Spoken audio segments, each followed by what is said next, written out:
Hey everyone, it's Jeannie from A1 Vacuum and Sewing, and I am getting ready to begin Kimberbell's newest little pillow. It's called Lucky Us. I guess it's not a little one because it's 22 by 22. It has been released from the vault.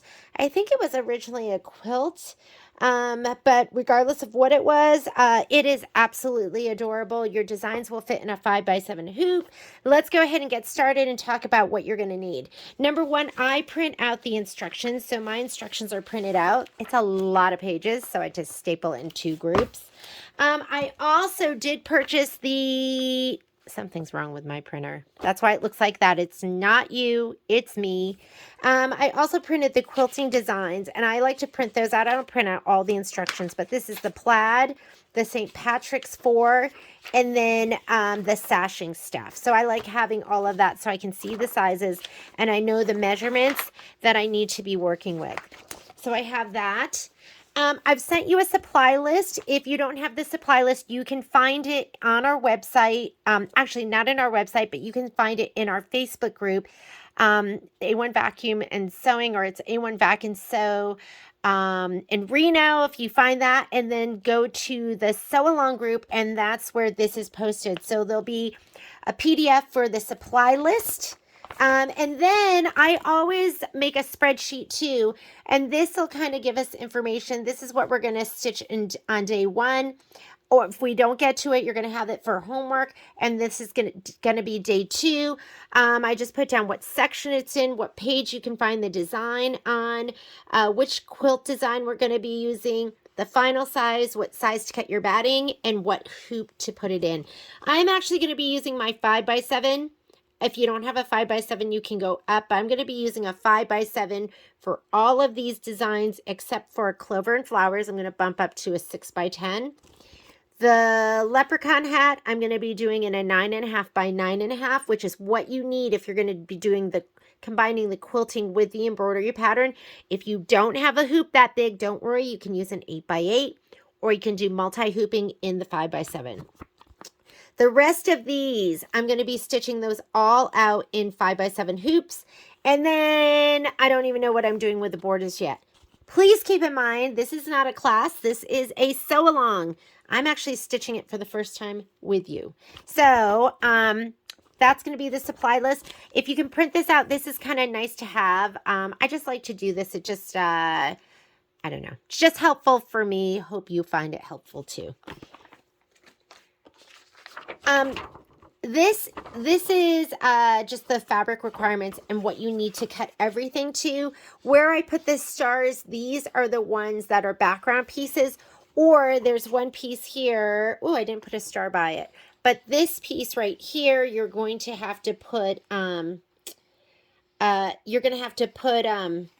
what's the word I'm looking for? Some Shape Flex on it. So Shape Flex Pellon, it's fusible woven, and these, all the background pieces, you want to adhere the Shape Flex, it's SF 101, it's a Pellon product, to the back of it, and you also want to do it to this piece here, the 2x3.5. I should star that right now so you know and I know. And the reason we're putting Shape Flex on this piece is because it's part of the rainbow, and you just don't want to see shadowing. So I'm just going to go ahead and put a star by that one too. I did write that on the supply list, so you should have a list of all the stuff that needs Shape Flex 101. Let's go through our other supplies here. Number one, you're going to need your embroidery machine. There's mine. Your embroidery machine with the embroidery foot on it. As far as hoops go, I'm going to be doing the dimensional flowers in my 4x4 hoop. And then most of my embroidery designs I'm going to be putting in my 5x7, and I'm going to be hooping this way. I'll explain to you why. I am going to do the clover and vase in the 6x10. And then finally, I'm going to be doing the hat in my 9.5 by 9.5. If you don't have a 9.5 by 9.5, you can go bigger, or you can go smaller. And like I said, I gave you those options. Either not doing the quilting with it, or you could do the multi-hooping. So I'm going to put my hoops to the side. Trying to stay organized here. did I talk to you about this? This is the fabric. So you should have your fabric cut. If you got a fabric kit from us, you're going to have all the fabric, and then you're also going to have your embellishments. And then you'll have your background fabric. There were 3 different background fabrics I had for this.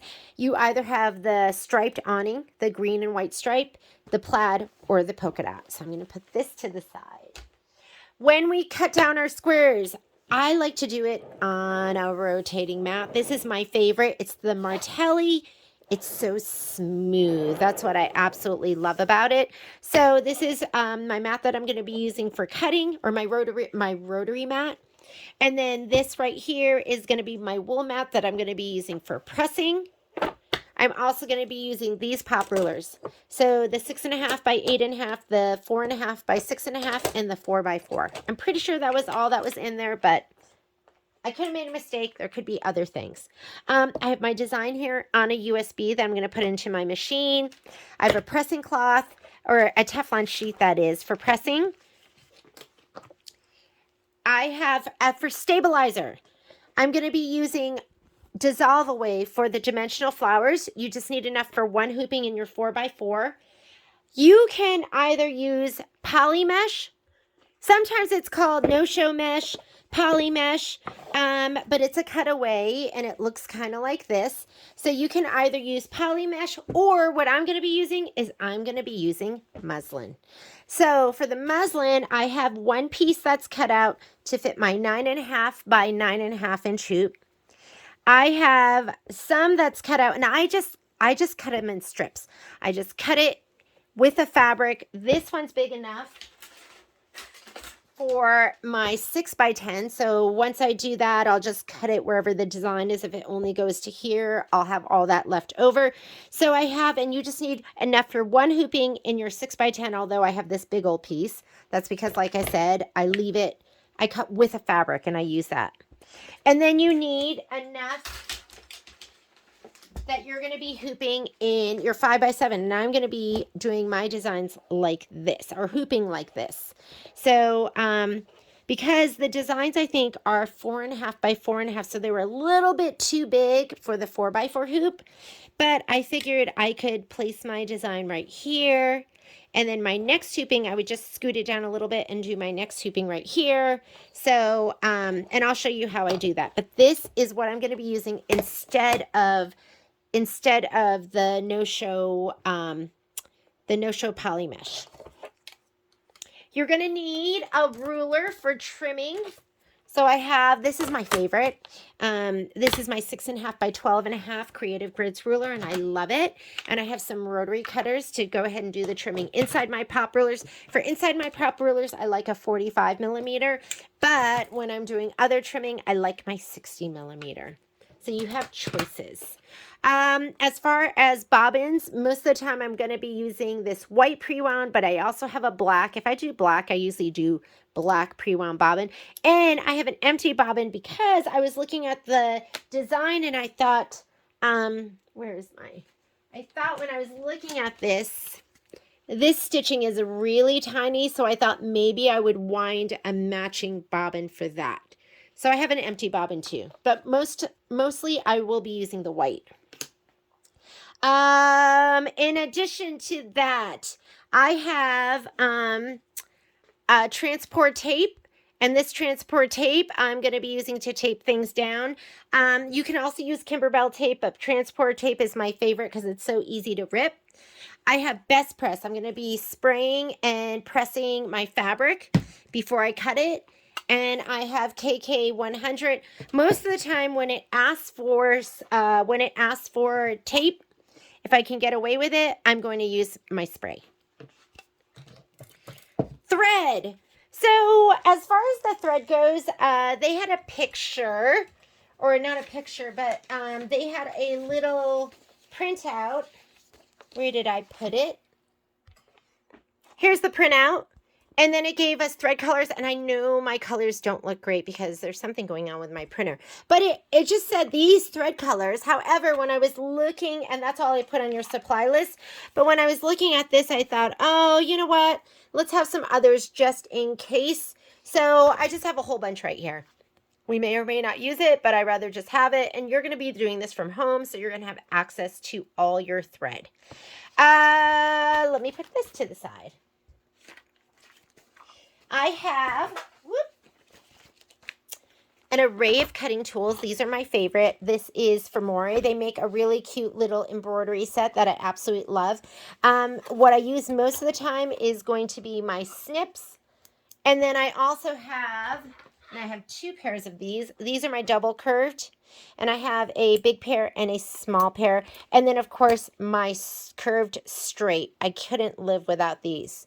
So, and then these for cutting jump threads, along with the side hopper. You have your hoop tightener. So all of those, I just leave everything in here.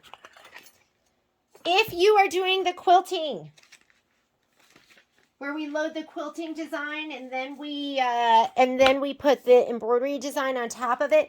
If you're doing the quilting, I put down here sizes of, and this is your oh, what happened to my bee there? Oh, I got to fix that. That's supposed to be batting requirements. So these are the sizes that you're going to need. Most of it's going to be 5 by 5, but there is a 5 by 9 and a 9 by 9. So I pre-cut all my batting. So I have 10 5 by 5s, 1 5 by 9, and 1 9 by 9. So that is pre-cut and ready to go. You need to put, you don't have to, but I would definitely recommend putting Shape Flex. This is Shape Flex 101. This is going to go on the back of my background pieces. I do this later. I don't cut it the same sizes as my background pieces. I'll lay it down later and I will explain and show you how I do that. Is that it? Did we go through everything? Oh, the last thing. You are going to have, let me show them to you, page 39. I know that because it's on our list. So these are going to be the 4 squares. And the 4 squares are these blocks right here. So this block, and this block are your 4 squares. I'd like it, I know you're getting this late, but I've been really busy, ladies and gentlemen. I would like it if you had those pre-pieced before class begins so we can just do the quilting on them. And then if you're going to do that, I'm going to be using my dual feed foot with my 1/4 inch flange. That's going to be this. And I really like to piece with Deco Bob because it's nice and thin and I really like it. So have those pre-pieced if you can. If you can't, that's fine. You can just do it later. Let's look at the supply list one more time. Best press ironing mat, Pellon, wash away, and I think that's it. We're off to the races. Let me go ahead. I'm going to clear this off. I'm going to go over to my ironing station, and I'm going to show you how I prepare, now that we've gone through the supplies, I'm going to show you how I prepare my fabric.